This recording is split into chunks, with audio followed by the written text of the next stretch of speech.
Hello students, आपका मेरे channel smart study में स्वागत है। स्टूडेंट्स, आज हम शिक्षा निदेशालय की तरफ से दी जाने वाली कार्य पत्रक नंबर 39 करेंगे, जो कि क्लास 7th की है और सब्जेक्ट है हिंदी। ये वर्कशीट 25 फरवरी 2021 की है। तो आइए शुरू करते हैं आज की वर्कशीट शुरू करने से पहले प्लीज़ मेरे चैनल को सब्सक्राइब कर दीजिए। तो आइए देखते हैं आज की वर्कशीट। बच्चों, नीचे दिए गए अपठित गद्यांश को पढ़िए तथा पूछे गए प्रश्नों के उत्तर दीजिए। आज भारत में प्रदूषण की समस्या सर्वाधिक चर्चित है। इस समस्या में मानव जाति के अस्तित्व के लिए एक खतरा उत्पन्न कर दिया है। तो आज की देखो, अगर हम बात करते हैं तो आज के टाइम में सबसे बड़ी समस्या क्या है? प्रदूषण की समस्या है, जिसने क्या किया, मानव जाति के अस्तित्व को ही खतरा पैदा कर दिया है। औद्योगिक एवं वैज्ञानिक प्रगति की पद्धति ने पर्यावरण संबंधी अनेक समस्याएं उत्पन्न कर दी है। तो जहाँ देखो, एक तरफ तो औद्योगिक और वैज्ञानिक प्रगति हो रही है, लेकिन इसने क्या किया, पर्यावरण संबंधित अनेक समस्याओं को पैदा कर दिया है। आज न केवल वायु बल्कि जल, मिट्टी भी प्रदूषित हो गई है।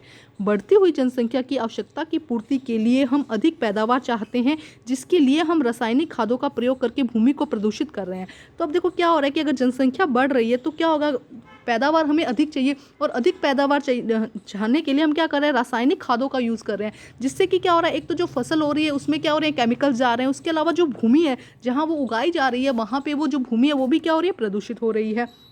घर की आवश्यकता के लिए हम अंधाधुंध वनों को काटते जा रहे हैं। देखो, घर चाहिए लोगों को रहने के लिए, तो लोग क्या कर रहे हैं, वनों को काट कर वहाँ पे क्या बना रहे हैं, घर बना रहे हैं। वनों को काट कर उनको घर बनाने में उसका यूज़ कर रहे हैं, जिससे कि हमारी आने वाली पीढ़ियाँ बहुत से जंगली जीवों के बारे में केवल किताबों में ही पढ़ेंगी। तो देखो, अगर वन खत्म हो जाएंगे, जंगल खत्म हो जाएंगे, तो वहाँ रहने वाले जीवों पर भी फर्क पड़ेगा, वो भी धीरे धीरे खत्म हो जाएंगे। तो इससे जो हमारी आगे आने वाली पीढ़ियाँ हैं वो तो बहुत सारे जीवों को सिर्फ किताबों में ही पढ़ पाएंगे। क्यों? क्योंकि उनके रहने के लिए जंगल ही नहीं बचेगा। जब जंगल नहीं बचेगा तो वो जीव भी नहीं बचेंगे। वनों के कटाव से मौसम भी प्रभावित हो रहा है एवं भूमि के कटाव की समस्याएं दिन देखने को मिल रही है। तो देखो कि अब जो वन कट रहे हैं, वन क्या करते हैं, मिट्टी को बांध के रखते हैं, तो उससे क्या हो रहा है, मौसम भी प्रभावित हो रहा है और भूमि के कटाव की समस्याएं दिन ब दिन बढ़ती जा रही है।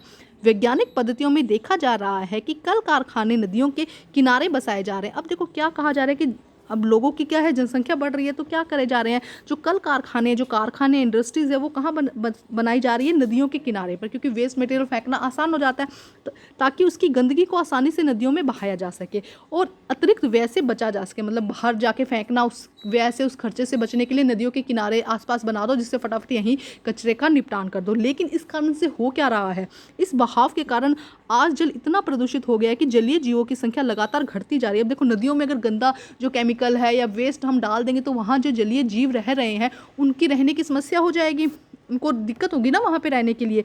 जलीय जीव जल में स्वस्थ स्वयं को असुरक्षित महसूस करते हैं। आज विज्ञान के सहयोग से मनुष्य बड़े बड़े कल कारखाने, बिजली घर बना रहा है। देखो, विज्ञान की तो प्रगति हो रही है ना, मतलब नई नई चीज़ें डेवलप हो रही है, नई नई टेक्नोलॉजी आ रही है, लेकिन उसका हम क्या कर रहे हैं, उसका साइड इफेक्ट हमारे ऊपर ज़्यादा है। मतलब उसका हम उपयोग कम कर रहे हैं, उसका नुकसान हमारे लिए ज़्यादा है। इससे निकलने वाला धुआं पर्यावरण को सबसे अधिक प्रभावित करता है।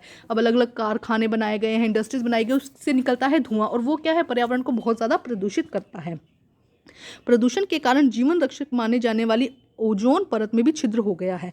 तो देखो, ओजोन हमारी पृथ्वी है, हम एसएसटी में भी पढ़ चुके हैं बेटा कि ये ओजोन की लेयर होती है, हमारी जो अर्थ है, वायुमंडल की लेयर है उसके चारों तरफ, और उसके बाद क्या है, ओजोन की, जो क्या करते हैं, सूर्य से जो पैरामैग्नेटिक किरणें आती हैं उनको रोकता है, सीधी हमारी अर्थ पर आने से रोकता है, जिससे कि हम मतलब सुरक्षित रहते हैं। लेकिन अब इतनी गैसेस निकल रही है, इतना प्रदूषण हो रहा है, जिससे की वजह से जो ओजोन की लेयरिंग है ना, उसमें क्या हो गया, छिद्र हो गया है, जिसके कारण सूर्य से निकलने वाली पैरामैग्नेटिक किरणें सीधी पृथ्वी पर पड़ती है और विभिन्न प्रकार की बीमारियां फैला रही है। ठीक है बेटा, तो आज का जो टॉपिक था वो प्रदूषण से रिलेटेड था। तो अब हम करते हैं क्वेश्चन नंबर, इसके क्या क्वेश्चंस दिए गए हैं देखते हैं ज़रा। आज की सबसे बड़ी समस्या क्या है? सबसे बड़ी समस्या क्या है बेटा? प्रदूषण। तो आज की सबसे बड़ी समस्या क्या है? प्रदूषण। और यह किसकी उपज है? किसकी उपज है बेटा, बताओ। तो देखो, यह किसकी उपज है? औद्योगिक एवं वैज्ञानिक प्रगति की। तो पहले आप लिखेंगे कि प्रदूषण की मतलब क्या समस्या क्या है, प्रदूषण है, और किसकी उपज है? औद्योगिक एवं वैज्ञानिक प्रगति इसके उपज है। ठीक है, अब हम करते हैं क्वेश्चन नंबर 2। प्रश्न नंबर 2 देखते हैं हम, क्या है, वनों की कटाई से हम किस प्रकार प्रभावित हो रहे हैं। तो वनों की कटाई से आप किस प्रकार प्रभावित हो रहे हैं? देखो, वनों की कटाई से क्या हो रहा है, मौसम में चेंजेस आ रहे हैं, भूमि के कटाव आए दिन देखे जा रहे हैं ना। तो यहाँ से हम लिखेंगे आंसर नंबर 2, वनों के कटाव से मौसम भी प्रभावित हो रहा है, भूमि के कटाव की समस्या आए दिन देखने को मिलती है। ठीक है, ये हो जाएगा आंसर नंबर 2। ठीक है। इसके अलावा देखो अगर 1 कट गया तो ऑक्सीजन की कमी हो जाएगी, और ये सब तो बहुत लॉन्ग टर्म के इफेक्ट है जो हमें बाद में पता चलेंगे। लेकिन इंस्टेंट क्या है, देखो मौसम में चेंजेस आ रहा है, सूखा पड़ रहा है, और भूमि जो बांध कर रखती है मिट्टी को, बांध कर नहीं रख रही है, जिससे क्या हो रहा है, भूमि में कटाव आ रहा है। तो ये हो जाएगा आंसर नंबर 2। अब हम करते हैं प्रश्न नंबर 3। जल प्रदूषण का क्या कारण है, क्या इसका प्रभाव पड़ रहा है, इसका क्या प्रभाव पड़ रहा है बेटा। देखो जल प्रदूषण का कारण क्या है कि लोग क्या करें, जो कारखाने वगैरह बना रहे हैं, जो भी कल कारखाने बनाए जा रहे हैं, नदियों के किनारे बसाए जा रहे हैं ताकि उनकी गंदगी को आसानी से नदियों में बहाया जा सके और अतिरिक्त व्यय को बचाया जा सके। इस बहाव के कारण आज जल इतना प्रदूषित हो गया है कि जलीय जीवों की संख्या लगातार घटती जा रही है, और जलीय जीव अपने आप को इसमें सुरक्षित नहीं मानते। तो यहाँ तक कर लीजिएगा, ये हो जाएगा आंसर नंबर 3। ठीक है। अब हम करते हैं प्रश्न नंबर 4। देखो क्या कहा गया प्रश्न नंबर 4 में, जीवन रक्षक परत क्या है, इसमें छिद्र होने से जीव जगत किस तरह प्रभावित होगा। तो जीवन रक्षक परत क्या है बेटा, ओजोन की परत जो है वो क्या है, जीवन रक्षक परत है। इसमें छिद्र होने से क्या होगा, जो पैरामैग्नेटिक किरणें सूर्य से आ रही है वो क्या हो जाएंगी, जो ये रोक रहा था उसको रोकेगा नहीं, सीधा धरती पर आएगी, जो हमारे लिए विभिन्न रोगों का कारण बनेगी। तो आइए करते हैं इसका आंसर हम।